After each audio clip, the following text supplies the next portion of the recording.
ඔබ අද දෙන්න බික් ෆෝගස් සමඟ එකතු වෙන්නේ මහිතන මේ ට්‍රන්ස්පෝර්ට් සෙක්ට එක ගැන වන් ගොඩක් වැඩසට හන් කල වෙනවා දැන් සමහර සංඛ්‍යාලයකන ගොඩක් දෙවල් මන මතකයි ඇතරම් පරිශීලනය කල් ලමත් සහ මේ දෙවල් ගැන තියෙන සොයා බැලීම් එක්ක හැබයි එතකොට දැ මට ගොඩක් තැන්වලින් ගොඩක් අය අදහස් පල කරලා විධ ඇවිල විධ කතා කියන තොට ම දන්නවද මේ ආණ්ඩුවේ අය කවද වැඩකර ගියාන්ඩුවන්නට කවද හිටියේ ඒ ආණ්ඩුට ඉස්සල ප්‍රතිපත්ති හැදුව කවද ඒ ගොල්ලන්ගෙති විච්ච වැඩසටහන්වල මොනමනවාද අන්තර්ගත වනේ කියලා.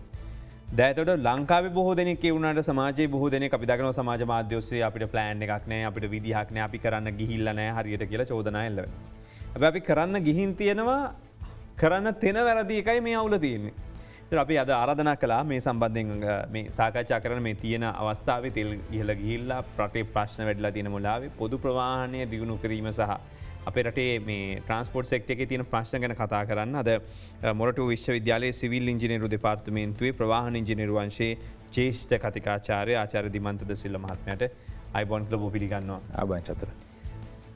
මුලින්ම අපි ගත්තෝති සාකච්ඡාවට එන්න ඉස්සල්ලා. අපේ රටේ දැන් ට්‍රන්ස්පෝර්ට් සෙක්ට එක මොනහරි ජාතික ප්‍රතිපත්තියක් තියෙනවද. ඕ චතුර අපිට ජාතික ප්‍රතිපත්තියක් තියෙනවා. අපි සමහරලාට හිතනවා මේ ජාතික ප්‍රතිපත්තියක් නෑ කියලා අර්ථකථන වල තියෙනවා. ඇත්තටම අපිට තියෙන්නේ 2009 දී තිබුණු ජාතික ප්‍රතිපත්තිය තමයි තියෙන්නේ. මේක දැන් යාවත් කාලීනය කරන්න අවශ්‍යතාවයක් තිබුණා. ඉතින් මේකට 2019 වෙනකොට මේක අපි යාවත් කාලීනය කරා. යාවත් කාලීනය කරලා ඒක කලින් තිබුණු ප්‍රතිපත්තිය තිබුණු ප්‍රශ්න ටිකක් මගහරවා ගන්නත් මොකද ඒක තිබුණ ප්‍රශ්නයක් තමයි ප්‍රතිපත්තියක් වුණාම ප්‍රතිපත්තිය තුළට ව්‍යාපෘති දාන්න විදියක් නැහැ. ඒකට කලින් තිබුණු මේ ප්‍රතිපත්තියේ ව්‍යාපෘති දාලා තිබුණා. උදාහරණයක් හැටියට ඒක තිබුණා පොදු ප්‍රවාහනයෙන් කරන්න ඕනේ හැබැයි බස් වලින් කරන්න ඕනේ කියලා. ඉතින් ඒක වැරදි දෙයක්. මොකද දැන් ප්‍රතිපත්තියක් කියන්න අපි ප්‍රමුඛත්වයක් දෙන්න ඕනේ. හොඳම තියෙන ටෙක්නොලොජි එකෙන් තමයි අපි ඒකට යන්න ඕනේ. ඉතින් මේක 2019 දී කියන්නේ ට්‍රාන්ස්පෝර්ට් මිනිස්ට්‍රි එකේ ඒ නිලධාරීන්ට අපි උදව් කරලා මේක ප්‍රතිපත්තිය හැදුවා. ඒක සෙක්ටෝර පාර්ලිමේන්ටරි සෙක්ටරල් කමිටුවේ ගිහලා අප්‍රූවල් ආවා. සිංහල දෙමළ ඉංග්‍රීසි වලට පරිවර්තනයක් වුණා. ඒක ගැසට් කරන්න යන වෙලාවේදී 2019 දී මේක නැවතුණා. ඒ කියන්නේ ආණ්ඩුව මාරුණා කියන කෙන? ආණ්ඩුව මාරුණ වෙලාවේදී තමයි නැවතුනේ. දැන් එතකොට මේක ගැන කතා කරන්න ඔබට තියෙන අයිතිය මොකක්ද? ඒ කියන්නේ විශ්වවිද්‍යාල ආචාර්යවරයෙක් විදිහට පුළුවන් අදහස් පළ කරන්න මොනවා හරි දෙයක් කරන්න මේ වගේ දේවල් හදන්න පුළුවන්. ඊට එහාට ගිය අයිතියක් තියෙනවද? ඒ කියන්නේ මේ සම්බන්ධයෙන් අවබෝධයක් තිබෙනවද? මොකක්ද එක්ස්පීරියන්ස් එක? චතුර මම අවුරුදු 11ක් හිටියේ ලංකාවට එන්න කලින් 2014 මම ලංකාවට එන්න කලින් අවුරුදු 11ක් හිටියේ කැනඩාවේ. මං එහෙදී මං එහෙ පුරවැසියෙකුත් මං ද්විත්ව පුරවැසියෙක්. ඒකම මන්ට මේ රටේ කරන්න දෙයක් තියෙන අවශ්‍ය නිසා මං අවුරුදු 8ක් එහෙ වැඩ කරා ප්‍රවාහන ඉංජිනේරුවෙක් හැටියට, ට්‍රාන්ස්පෝර්ට් මොඩලර් කෙනෙක් හැටියට, ප්ලෑනර් කෙනෙක් හැටියට වැඩ කරා. ඊට පස්සේ මේ රටට අපි මම 2014 ආවට පස්සේ මම මොරටු විශ්වවිද්‍යාලයේ ජ්‍යෙෂ්ඨ කතිකාචාර්යවරයෙක් හැටියට එකතු වෙලා අපි යංග ජෙනරේෂන් එක ඒගොල්ලන් අපි පුහුණුවක් කරලා දෙන්න අපි මේ ප්‍රවාහනය පිළිබඳව දැනුමක් දෙන්න. ඊට අමතරව මට 2015 දී මෙගාපොලිස් ට්‍රාන්ස්පෝර්ට් මාස්ටර් ප්ලෑන් එක හදන්න මට එකතු වෙන්න පුළුවන් වුණා. මම මගේ ටීම් එකයි අපි මේකේ ඉන්න ට්‍රාන්ස්පෝර්ට් මාස්ටර් ප්ලෑන් එක. ඒතකොට ඒකට මෙගාපොලිස් කියන නම වැටුණා. මොකද ඒක තිබුණ කොහොමද අපි මේ මෙගාපොලිස් අදහස හැටියට කොහොමද කොළඹ බස්නාහිර පළාත දියුණු කරන්න කියනකට සරලන විදියට අපි මාස්ටර් ප්ලෑන් එකක් හැදුවා. දැන් මට කාටවත් ගහන්න චෝදනා ගන්න අවශ්‍යතාවයක් නැහැ. නමුත් දැන් මෙගාපොලිස් එකේ කරපු වැඩේ බලන්න. ඒතරම් බස් ප්‍රමුඛතා මන්තිරු කියලා එකක් කරා. එන්දා. ඉතින් විශාල මුදලක් වියදම් කරා. ඒතකොට ඒ වගේ දෙයකට උපදෙස් දීපු ඔබ වගේ කෙනෙක් දාපහු මේ ප්‍රවාහනය ගැන කතා කරන්නේ. වැරදි. මොකද අපි දුන්නේ උපදේශ තමයි මොකක්ද අපි කරන්න ඕන අපි දුම්රියෙන් ප්‍රමුඛත්වය දෙන්න ඕනේ ඒ වගේ සැහැල්ලු දුම්රිය කරන්න ඕනේ බස් වලට කරන්න ඕනේ දේකුත් තිබුණා. බස් වලට අපි කියලා තිබුණේ ඒකේ ගුණාත්මක භාවය වැඩි කරන්න ඕනේ කියන එක තමයි අපේ ප්ලෑන් එකේ තිබුණේ. ව්‍යාපෘතිර කීයක් වියදම් කරාද ඔය බස් ප්‍රමුඛතාවයකට? බස් ප්‍රමුඛතාවයට මිලියන රුපියල් මිලියන 400ක් වියදම් කරා. පාරේ ඉරි ටික අඳින්න. පාරේ ඉරි ටික නයි. ඒකේ වැඩි කොටසක් ගියේ ඇත්තටම මරදානේ සිට බොරැල්ල දක්වා පළල් කරන්න. ඒකත් එක්ක මිලියන 400ක් ගියා. මේකෙදි මම කියන්න ඕන දෙයක් අපි ඒට තාක්ෂණය තියෙනවා. අපි කියන්නේ අපි ඒ කියන්නේ ඒක වැරදි උපදේශයක් කියලා පිළිගන්නේ නැද්ද? වැරදි උපදේශයක් තමයි. එතට ඒ ඔබතුමාල මේ දෙකර අපි දුන්නකන්නෙම අපි එකට අපි උපදෙස දුන්න මේක කරන්න එපා අපි පෙන්වා මේක කරන්න බෑල ඒ මෙග පොලිසික සිස්ටම එක හදපු කටිය ඔබතුමාල ලැවිලක මේ කරන්න පා කිය අපි කිව ඒ ඇද තව කවර ගිල කර තවකවරුත් දෙම අපේ තියන්න ලංකාව තියෙන ප්‍රශ්නයක් තියන්නේ ප්‍රොෆිෂනලිසම් කියනක අඩුවනේ තොකට අපි දෙයක් කවර කියනට තවකරු හරි වෙලකින නෑ ම කියනක තම හරි කියලා තින් එහෙම කියලා තිබුණ හම ඒ නිලධාරින් තීරණයක් ගත් අපි මේක කරනවා කියලා එවෙලා අපි සංඛ්‍යාලයක නැතුරට කිව බස් ප්‍රමුඛාතීවරු කරන්න බැහැ කරොති මේ දේ සිද්ධ වෙනවා කියලා මොකද කරන්න බැරි හේතුව කරන්න බැරි හිලොකුම හේතුව තමයි හේතු දෙකක් තියෙනවා අපේ එකත් තමයි අපේ බස් ප්‍රමුඛතා තීරු කරනවා නම් අපිට ඒකට ඉඩකඩ තියෙන්නවා කොට අපේ අනිතක අපේ තියෙන ට්‍රන්ස්පෝට් සිිටම පාරවල් සිිස්ටමක ගත්ත හම මීටර් පණහ පරණට අපේ පාරවල් තියෙනවා එකතු වෙන ඒ කනෙක්ටන් රෝඩ් මිට පහ පහ තිනට ඇතට බස්ම ප්‍රමුණ තීරුවක් එන්නේ නැහැ මොක රටවල් මේ කරන්න පුළ මොකද ගොඩක් දුරට යනක එක් පැතික පේමට තියෙන අනි පැත්තෙන් බාර අතුරු මාර්ගයන්න මේක හින්ද. අනිත්තක අපි එහේද ආටිරිය රෝඩ් කියල තියනවන එකන ප්‍රධාන පාර්ගවලති දෙපැත්තෙන් මාර්ග එකතු වෙන්නේ නැහැ එකතු වෙන්න නගන්න ත්‍රිගනල් ලයි් තියෙන සෑහන දුරකට සැරයක්තම එක තිනේ වගේ තම මේ ප්‍රස්පනක තීරු ඇති වෙන්නේ. දෙවැනි එක අපි මේක ප්‍රමුඛතා තීරු ඇති කරනකොට තියෙන්න වාහන සංඛ්‍යාව ගොඩක් වැඩිනම්. කරන පලවිනි දවසේදී ලොකූ තදබදයක් ඇතිවෙන ඒක තමයි ඇත්තරම් සිදුවනේ උදාහරණයට මේක පලවිනිටම කරේ පාලිමෙන්තු පාරයේදී පැයකට අධි පැයේදී 5500ක් විතර වාහනයනවා ඒ 5500ක් වාහන එනකොට ඒකන එක කැඩුවතින් අපි කියනවා එක ලේනකට සාමාන්‍යයක් 1500ක් වාහන යන්න පුළුවන් එක ලේනක දැන් මේ එක ලේනකට යන වාහන සංඛ්‍යාව අපි ගත්තොතින් පුල් චිත්‍රයක් ගන්න එක වැදගත් මේ එකන ඔබ බොහෝදන අපේ වේ සාමාන්‍ය කතා කල මේ කොසි පොයනකට හට ගිල බික් ෝගස් බලන පොඩත් තොරතුරුවන කටිය ඒත්න මහිත නොපොටත් තේරුම් ගන්න පුළන් විදෙස්කත ඉනසි ලාංකිකයන්ට අපි බලමු ඇතරම මේ ලංකාවේ කොළඹට ඇතුරු වෙන විදිහ මොකද මේ හදලදීන කියලා. දැ මෙතනති පෙන්නවා අර උඩින් පෙන්න්නේ කැපසිටිය රතු පට දස් පන්සියක් වාහනයක් යන්න පුළන් එකට 5500 යුති මේක බෙදිල තින අපි දකිනවා පාලිමෙන්තු පාරේ එක අධිපෑද අපි එක්ස්ට්‍රලේනකත් දානවා රිවසිබල්ලෙන් තොට එක ලේනකට 1375 විතර යනවා එතකොට අපි කැපසිටියකට ළඟේ ධාරිතාවට ළඟක් වගේ තියෙනවා ඒ ළඟ තියෙනකොට ඉතින් අපිට සාමාන්‍යෙන් ස්පීඩ්ක පැට කිලෝමීටර 10ක විතර මේන්ටෙන් කරගන්න පුළුවන්කමත් තියෙනවා. එතකොට හැබැයි දැ මෙතන අපි වෙන්න ප්‍රමුඛතාව දැම්මොතින් මොකද සිද්ධ වෙන්න. බස් යන්නේ පෑකට 200ක් විතර බස් 200ක් විතර යනවා. එතකොට ඒ කියන්නේ අරතින් අතනින් 1100ක් විතර වාහන යන්න ඕන අනිත් වාහන තුනට අනිත් ලේන්ස් තුනකට අනිත් ලේන්ස් තුනට ගියපු ගමන් ඒ 1760ක් යන්න ඕන එකන් කැපසිටියකට එක ධාරිතාව 1500 යන්න පුළන් 1500 1760 මේක තමයි සිද්ධ වනේ තෝට මේදී අනි පැත්තෙන් පෙන්න්නේ අපිට මොකද සිද්ධ වනේ කියලා ඒකන්නේ බස් ප්‍රමුඛතා තීරුව දැම බස්ටික ඉපට ගිය හැබැයි ජංශන් යා සමහලට බස් වලට එන්න බැරුණ ජංශන් බස්ක තීරුවට එන්න බැරුණ ස්පීඩ්ක ඒකන් වේගේ පැට කිලෝමිට්‍ර පහකට විතර අඩුව කියන බතුමල්ල මේක හරිගන්න කියලා වේලාසම කිව්වා කියන මොකක්ද මොඩල් එකක් එක්කද කොහොමද මේක බලල කියන්න අපිට පුළුවන් එකක්ම මේ විදිය සංඛ්‍යාත්මකව කරන්න තින් මේක හරි සිම්පල් දෙයක් අපේ ඉන්න අන්ඩග්‍රජුව ස්ටඩන්ස්ලට වනත් මේක කරන්න පුළුවන් දෙයක් දෙවිනිුවක තමයි අපි මේක සිමිලේෂන් කියල තියන එක අපිට පුරන් කම්පිට සිමිලේෂන එකක් කරලා සොෆ්ටෑවලින් දස් කර මේක කොමද වෙන්න කියල කිය දැන් අපි ගත්තොත් ලංකාවේ ප්‍රධාන නගරය විදිහට කොළඹට ප්‍රවේශමාර්ග 7ක් කොස්සේ ලංකාවට ඇතුල් වෙනවා. එතොට මේ ප්‍රවේශමාර්ග 7 වෙන වෙනම ගත්තෝති මේ වගේ වැඩිපුරම බ්ලොක් එක තියන්නේ මොකේද කොච්චරක් පිරිසක් එනවද ඩේට මොනවද තියෙන් දැන් අපි අපිට මේ මාර්ග 7 ගත්තා හම වැඩියම වහන ගානක් එන්නේ නුවර මාර්ගය හරහා. ඊට පස්සේ දෙවිනියට එන්නේ මාලබේ පාර හරහා. දවසකට කොළඹකට ගමන් වාර අපි කියනෝ පැසෙන්ජර් ට්‍රිප්ස් කියලා මේ ඇත්තන අපිට සංඛ්‍යාලයකන තියෙන 2013 තියෙන සංඛ්‍යාලයකන තමයි තියෙන්නේ දැන්. ඒක තමයි කොන්ට්‍රාන්ස් ස්ටඩියකින් කරපු ඒවා. ඒකේ හැටියට මිලියන 2කට ආසන්න සංඛ්‍යාවක් එනවා යනවා. CMC ලිමිට් එකට ක්‍රොස් කරනවා. මේක දැන් අපි ස්ටිමේට් කවර නොම්බරයක් කියනවන දැන් එක ස්ටිමේට් එක අනුමානයක් එතකොට ඒක දැන්ට මිලියන 2.6ක් විතර වගේ අපිට අනුමාන කරන්න පුළුවන්. වාහන ලක්ෂ 5ක් වගේ ආවා ඒ දවස්වල 2013 දැන් ලක්ෂ 8.5ක් විතර වගේ කියලා අනුමාන කරන්න පුළුවන්. ඒක එනවා කියලා. එනවා යනවා කියලා. එතකොට මෙතනදී අපි දකින්නේ මාලවේ කොරිඩෝව ගත්තොති මාලවේ කොරිඩෝවේදී දැනට ලක්ෂ 3.5ක් පමණ එන ගමන් කරනවා හරහා හැබැයි මේක තමයි වර්ධනය වැඩිම කොරිඩෝ. මොකද මේ කාර්යාලය ඇවිල්ලා තියෙනවා ඒ වගේම ගෙවල් හැදිලා තියෙනවා ඒව දැර වැඩිම වර්ධනයක් වෙලා. ඒක නිසා තදබදයේ වැඩිම අපිට දැනෙන්නේ වැඩියෙන්ම මාලවේ කොරිඩෝව. මොකද අනිත් රාජගිරිය හරහා එන පාර. රාජගිරිය හරහා එන පාර. ඒකට තව රීසන් එකක් තියෙනවා. තව හේතුවක් තියෙනවා. ඒක තමයි ඒ මාර්ගයට තමයි අපිට දුම්රිය විකල්පයක් නැත්තේ. අනිත් හැම එකේටම දුම්රිය විකල්පයක් තියෙනවා.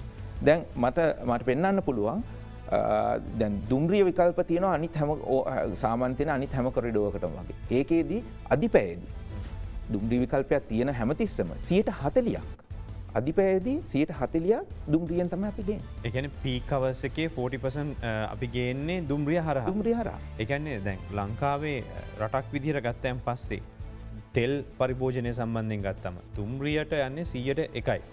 වැයි 10% යනවා සමස්ත තෙල් ආනයනයෙන් මේ අනිකුත් ප්‍රවාහන මාධ්‍ය විශේෂයෙන්ම බස් වලට.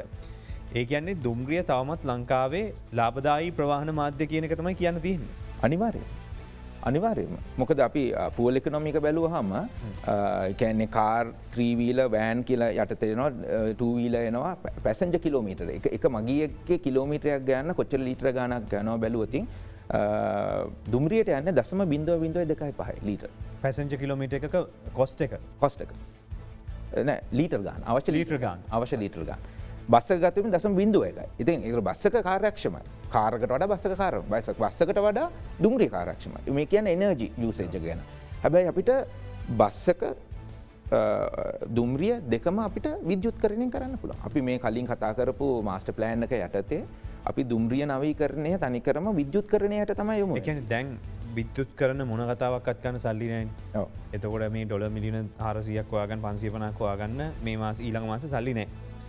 එතකොට සල්ලි නැතුව ඉන්න මේ වෙලාවේ ඔය තියෙන ටිකෙන් ජනතාවට කාර්යක්ෂම ප්‍රවාහන මාධ්‍යයක් දෙන්න. ඉක්මනට කරදරයක් නැතුව එන්න.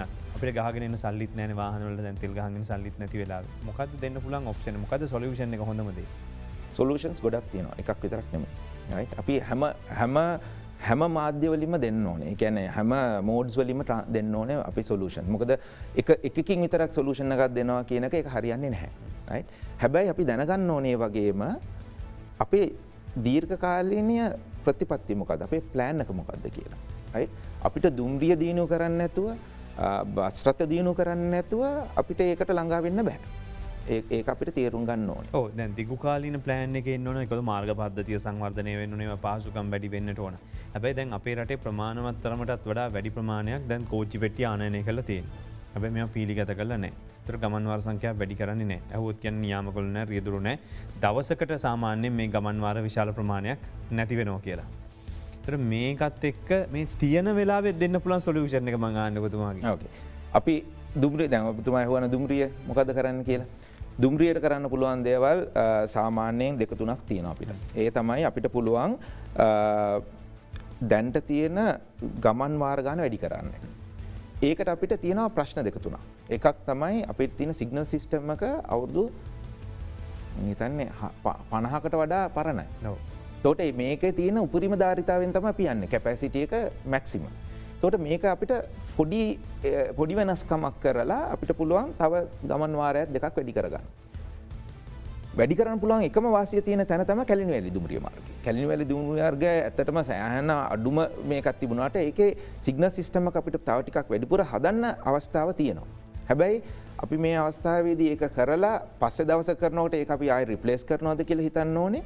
ඒකත් එක්ක අපිට දුම්රිය ගාන වැඩි කරන්න පුළුවන්කමක් තියෙනවා. තව ප්‍රශ්නයක් තියෙනවා දුම්රියේ වැඩි කරන නෑ ඒත් ඉතින් සිග්නල් සිස්ටම් එක හදනවා කියන්නේ ලංකාවේ ඔකට කොටේෂන් ගාරගෙන ටෙන්ඩර් ගිහිල්ලා ඔක්කොම කරලා එනකොට ඇවිල්ලා තව අවුරුද්දකවත් එහාට හැදෙන්න නැති වැඩන්නේ. ඒකට ඒක අපේ අයින් කරන්න වෙනවා. ඊළඟ එක මොකක්ද? ඊළඟ එක බැලුවොත් ඒ කියන්නේ අපිට දුම්රිය පැත්තෙන් බැලුවොත් දුම්රියට ආකර්ෂණය කරගන්න අපිට පුළුවන්කමක් තියෙනවා. ඒකේ තියෙන දත්ත අපිට මේ මගීන්ට ලබා දීලා. ඒ කියන්නේ දුම්රිය වැල් කීයටද යන්නේ? දැන් මම දුම්රිය හැමදාම පාවිච්චි කරන්න නෙමෙයි නම් මම දුම්රියක් යන වෙලාවක් දන්නේ නැහැ. ඒක දන්නේ නැති නිසා මම විකල්පයක් හැටියට වෙන මාධ්‍යයක් අරගන්නවා. දැන් අපි මේක නැති කරන්න ඇත්තටම Google Maps සරහා සාම්පිය හැමදාම පාවිච්චි කරන Google Maps සරහා Google Transit කියන එක. ඒ කියන්නේ පොදු ප්‍රවාහනය කොහොමද පෙන්වන්නේ කියන එක අපි අවුරුදු 3කට කලින් පටන් ගත්තා මේක. මේක ජාතික ගමනාගමන කොමිසම් සභාව හරහා අපි ඒක ඒගොල්ලන්ට ඒක කරන විදියත් උගන්නලා ඒක අවුරුදු 3කට කලින් කරා. හැබැයි ඒකේ තිබුණේ දැන් පොතේ තියෙන දත්ත තමයි මේක දැම්මේ. ඒකට දුම්රියට මේ දේ අපිට කරන්න පුළුවන් කමක් තියෙනවා. හැබැයි අපිට එක දෙයක් අපිට යන්න හිටිය එක තමයි මාස 3ක් මාස 5ක් වගේ කාලයක් ඇතුළත අපි යන්න හිටිය එක තමයි රියල් ඩේටා. ඒක රියල් ටයිම් ඩේටා. දැන් කෝච්චිය කොතනද තියෙන කියලා දන්න. ඒකට අපිට කෝච්චියේ GPS එකක් ඕනේ වෙනවා. GPS එකම අවශ්‍ය නැහැ. ස්මාර්ට්ෆෝන් එකක් තියෙනවා නම් ඒක කරන්න පුළුවන්කම. මට හැබැයි මම දැන් මේක ඔප්ෂන් එකක් විදිහට දැන් මේකට අපිට මනුස්සත්වයෙන් හරි මොනවා හරි කරන්න පුළුවන් දාන්න මම GMR මහත්මයාත් එක්ක කතා කළා ගිය සතියේ. එතකොට එතුමා කිව්වා දැන් දුම්රියට GPS ප්‍රශ්නය එක හරි කියලා. එතකොට මම ඇහුවා එතකොට කාත් එක්ක දෙක කළේ කියලා. එතකොට කිව්වා ලංකාවේ ප්‍රමුඛතම විදුලි සංදේශ සමාගමක් එක ඒ ටික හරි කිව්වා. එතකොට ඒගොල්ලන්ගේ පැත්තේ කොටස හරිකෝ මම මොකද්ද නැත්තේ ඇප් එකද කියලා. ඊට පස්සේ කෝ ඇප් එකේ කොටස තියෙන කියලා එතුමන්ට මම ඒවා එහෙනම් අපි ඇප් එක කරන්න යෝජනාවක් ගෙනල්ලා ඊට පස්සේ මොරටු විශ්වවිද්‍යාලයත් එක්ක එකතු වෙලා අපිටත් අපේ අද දෙරන ඉතින් මැක්‍රෝ එන්ටර්ටේන්මන්ට් එකත් මොනවා හරි කරන්න පුළුවන්ද කියලා. ඒගොල්ලෝ කෝ යෝජනාව කරන්න පුළුවන් තත්ත්වයක තියෙනවා කියලා. ඒ කියන්නේ ඒගොල්ලන්ට මේක ඉතාමත් ඉක්මනට කරන්න පුළුවන් කියන එක. පොඩි ඇප් එකකින් මේක කරන්න පුළුවන්. මොකද ඇප් එක අපිට ඩිවලොප් කරන්න ඕනේ නැහැ. අපිට දත්ත විතරයි ලැබලා දෙන්න. ඒකට ඕන IT ප්ලැට්ෆෝම් එකක් හදලා දෙන්න ඕනේ අපිට දත්ත Google වලට යොමු කරන්න. මොකද ඇප් එක ඔල්රෙඩි හැදිලා තියෙනවා. ඒ ඇප් එක අද අපි ඇප් එකක් කිව්වහම ගොඩක් කට්ටිය පාවිච්චි කරන ඇප් එකක් පාවිච්චි කරන එක තමයි අපිට හොඳම තියෙන්නේ. මොකද Google වල ඇප් එකේ තියෙන වාසිය තියෙන්නේ එක මාධ්‍යයක් විතරක් නෙමෙයි. ඒකට කොස්ට් එක කොච්චරක් යනවද අපිට සාමාන්‍ය Google Translate? Google එකේ ඒ කියන්නේ ඔය IT සයිඩ් එක හදන්න රුපියල් මිලියන 5ක් වගේ ගාණක් වගේ තමයි වැඩි මුණක් යන්නේ. ඒ කියන්නේ ලක්ෂ 50කින් අපිට පුළුවන් ද කෝච්චිය පාවිච්චි කරන මේ හැම ජනයාටම තමන්ගේ ෆෝන් එකට කියන්න දැන් අද කෝච්චිය තියෙන්නේ සාගරික තියෙන්නේ මෙහි. අද රුහුණ තියෙන්නේ මෙහි. යාල් දේවි මෙතන තියෙනවා. එහෙම කියන්න පුළුවන් ද එතකොට බොඩි මැනික මෙහි තියෙනවා කියලා කියන්න පුළුවන්ද අපිට? පුළුවන්. ඒක විතරක් ලක්ෂ 50ක් වියදම් කරොත්? ඔව් ලක්ෂ 50 ඒක විතරක් නෙමෙයි. ලක්ෂ 50 කෝච්චියට විතරක් නෙමෙයි. ඒ ලක්ෂ 50 ඇතුළත තියෙනවා දැන්ට නගරාන්තර බස් සේවාව තියෙනවා නේ NTC කියන දුරගමන් සේවා. ඒ වලට GPS තියෙනවා 2000ක GPS තියෙනවා. ඒ බස් රථවල. ඊට පස්සේ අපිට අනිත් අපිට GPS එකක් දානවා නම් දැන්ට සදන් ප්‍රවින්ස් ඒ කියන්නේ මේ දකුණු පළාත මේ මගී ප්‍රවාහන අධිකාරියනොත් ඒ දත්තත් දාලා තියෙනවා Google එකට. බස්නාහිර පළාතේ තියෙන හැම බස් එකක්මත් දාලා තියෙනවා. ඒවට GPS තුමත් අපිට මේ ඔක්කොම අපිට පෙන්වන්න පුළුවන් කමක් තියෙනවා. හැබැයි ඉක්මනට කරන්න පුළුවන්කම තියෙන්නේ දුම්රියට GPS තියනවා නම් අර තියෙන 2000 තියෙන දුරගමන් සේවා බස් රථත් ඔක්කොම අපිට මාස 3ක් 5ක් අතර අපිට පුළුවන්කම තියෙනවා මේක මගින්ට ලබා දෙන්න. පොඩි දෙයක් කරන් තියෙන්නේ. ඔව්.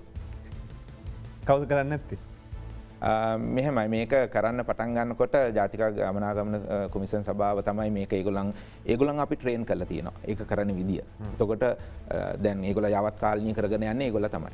හැබැයි මේකට ප්‍රතිපාදන ලබා දෙන්න අවශ්‍යතාවයක් තියෙනවා. ඉතින් මෙතනදී උනේ මේක කරන්න හදනකොට තමයි කොවිඩ් ප්‍රශ්නය ආවේ. ඒ කොවිඩ් ප්‍රශ්නයත් එක්ක ප්‍රතිපාදන ඒකට යොමු කරන එක නැවතුණා. ඉතින් මම හිතනවා ඉතින් ඒක ගැන යලිත් හිතලා ඒක ඒ පැත්තට යොමු වේ කියලා. මම දන්නේ Google Translate එකෙන්ද කරන්න කියලා. මම දන්න විදිහට අලුත් ඇප් එකක් ඩෙවලොප් කරනවා කියලා එයා සඳහන් කරා. ඒ වගේම පස්සත හිමියන්ගේ පැත්තෙන් අවම ගැමුණු විජේරත් මහත්මයා කියපු කතාව තමයි දැන් මේ වෙලාවේ ඒගොල්ලන්ගේ කාඩ් සිස්ටම් එකත් එක්ක ඒක ඇවිල්ලා තියෙනවා අවසාන මොහොතේ තියෙන කියලා. දැන් මේවා හැබැයි අවසාන මොහොතේ කියලා ගොඩක් කල් මේවා වෙලා නැති එකයි ප්‍රශ්නේ තියෙන්නේ. හැබැයි දැන් ඔබ කියන එක ඉතාමත්ම පහසු දෙයක්. ඒ කියන්නේ මේකට සල්ලි අපිට ලොකු ප්‍රමාණයක් යන්නෙම නැහැ. ඇත්තට මේකෙන් විශාල පිරිසකට පහසුකම් සැලසෙනවා. මේක ඕන වෙලාවක යවත් කාලින කර තියන්න පුළුවන්ද සහ මේක ඩේට එක තොට අපි Google එකත් එක්ක යන්නේ ගොඩ දෙනෙකුට තියෙන ප්‍රශ්න ලංකාවේ තොරතුරු ආරක්ෂණය සම්බන්ධයෙන්. එතකොට අපි කොච්චරක් ඩේටා දෙනවද ඔක්කොම ටික වෙන තැනක යනවා කියන එක. එහෙම ප්‍රශ්නයක් තියෙනවද? මෙහෙමයි. මෙතන පළවෙනි ප්‍රශ්නේ තමයි තව ඇප් එකක් තියෙනවා කතාව. මමත් ඒක ඇහුවා. ඒක මොකද්ද මධ්‍යම පළාතේ ඇප් එකක් කරනවා කියලා තියෙනවා. ඉතින් මට තියෙන ප්‍රශ්නේ ඇයි දැනුත් තියෙනවා නම් අපිට මේ Google කියන එක මං කිව්වේ ලක්ෂ 2.5ක් දවසකට ලංකාවේ ජනතාව දැනටමත් පාවිච්චි කරනවා දවසකට. තොකොට Google එකට පිවිසන ප්‍රමාණ පිවිසන් ප්‍රමාණ ලක්ෂ දෙක හමාර ඩේට එක බලන්න පුළුවන් ඩේට ඔන්නන් බලන්න පුළුවන් දැන් අපිට අපි ගියෝතින් අපිට ඒ පාටන Google පාට්න එකට ගියෝතින් සමීප දසුන මේ පෙන්න්නේ හැම සතියකටම ඒගොල කොච්චර පාචි කල තියන මිලියන එකයි දසම දෙකක් සති දස් පහ තුළට කල තියන බල තියන මේ ඇතර මීටත් වඩා වැඩියෙන් තිබුණා කොයිඩ්වලට කලින් එතකොට දැම් මේක අපිට බලන කොහෙද බලන්න කියලද අපිට පේනවා මේ වෙනින් රටවල්ලනොත් මේක බලන ලංකා විතරක් නෙමේ තකොට මේක සංචාරකයෙන් දැන් අපි උනත් වෙනින් රටකට යනකොට පිස්සල්ලාම් බලන කත්තමයි කොහොමද අපි යන්නේ දැන් මම උනත් වෙනින් රටකට ගියොත් මම පොදු ප්‍රවාහනේ පාවිච්චි කරනවා නම් යන්න තියෙන විදිය කොහොමද කියලා බලන්න අපි Google Map එකේ. ඉතින් ඒක එකක්. ඉතින් මේක තමයි අපි තියෙන එක අපි ප්‍රචලිත කරන්නේ. අපි දැන් ගත්තොත් උදාහරණයක් විදිහට මයිකී එකට යමු. නැත්නම් අපි දැක්කොත් ලන්ඩන් අන්ඩර්ග්‍රවුන්ඩ් එකට ගත්තොත් අන්ඩර්ග්‍රවුන්ඩ් එකට වෙනම සිස්ටම් ඇප් එක තියෙනවා ඔක්කොම තියෙනවා. එතකොට ඔබ කියන්නේ අපි වෙනම එකක් හදන්න ඕනේ නැහැ. Google Translate එකත් එක්ක යන්න කියලා දෙතු. නෑ මෙහෙමයි. වෙනම ඇප් එකක් තිබ්බට ප්‍රශ්නයක් නෑ. වෙයි වෙනම ඇප් එකක් තිබුණොත් අපි කියමු දුම්රියට හැදුවොත් ඒක පෙන්වන්නේ දුම්රියේ දත්ත විතරයි. ඔව්. හැබැයි දැන් Google එක හරහා පෙන්වන්නේ ඒකාබද්ධ එක. ඒ කියන්නේ බස් එකෙන් ගිහිල්ලා අපි කොහමද බයිසිකල් ගිහිල්ලා නෑ ඒක විතර නෙමෙයි දැන් ඇත්තටම කිව්වොත් මේකේ ටැක්සියත් අපිට ඒකාබද්ධ කරන්න පුළුවන්. හැබැයි අවාසනාවන්ත හරිය ඒක Uber එක තමයි මේකට ඇප් කරලා තියෙන්නේ. ඉතින් උනට ලංකාවේ තියෙන Pickme එක වගේ කුණත් මේකට එකතු කරන්න ඕනේ. හැබැයි ඒක Pickme ආයතනයේ Google එකත් කතා කරලා ඒක එකතු ඒගොල්ලෝ විසඳ ගන්න ඕන ප්‍රශ්න. නමුත් ඇත්තටම දැන් මේ දෙකත් මේ මූන්ස් දෙකත් ආවනම් අපිට එක ඒකාබද්ධ ගමනක් යන්න කිසි ප්‍රශ්නයක් නෑ කියන ගැන බොහොම සරලව මේක ඉවර කරන්න පුළුවන්. එතකොට අපිට ඇප් ප්‍රශ්නේ වෙලාව ප්‍රශ්නේ එතකොට අපිට හරියටම රියල් ටයිම් ඩේටා එක එනවා බස් එක කොයි වෙලාවෙන් එනවද ඔක්කොම ටික මෙතන තියෙනවා කියන්නේ. ඔව් එතකොට ඒ බස් එක කොහෙද යනවද බස් එක කොයි වෙලාවෙදී පරක් වෙනස් වෙනවද වෙනස් වෙනවා නම් කොච්චරක් වෙනස් වෙනවද කියන එක දෙන. ඊට අමතරව තවත් ආදායම් එන විදියවල් ඇති වෙනවා. මොකද අපිට පුළුවන් ස්මාර්ට් බස් ටොප්ස් කියන ඒවාට යන්න. ස්මාර්ට් බස් ටොප්ස් වලට ගියොත් බස් ස්ටොප් එකේදී අපිට පෙන්වන්න පුළුවන් දත්ත. ඔව් ඊළඟට එන්නේ කීයද විනාඩි කීයකින් එනවද? දැන් අපි එහෙම එකක් පූර්ව ව්‍යාපෘතියක් විදිහට කරා. ඔව්. අපි මං හිතන්නේ දැන් අපි කතා කරන්නේ දැන් කරන්න පුළුවන් දේවල් මේක ඉක්මනටම කරන්න පුළුවන් ඔබට පොදු ප්‍රවාහන මාධ්‍ය ළඟට ඉතින් මේක රජයේ උමනාව තියෙන්න ඕන ආණ්ඩුවේ බලදාන රජයේ ආණ්ඩුවේ වැඩක් කරනවා කියන්නේ ලොකු කාලයක් ගත වෙන දෙයක්. හැබැයි මේ කතා කරන්නේ විසඳුම්. අපි විරාමයකට ගිහින් එන්නම් මේ බිග් ෆෝකස්.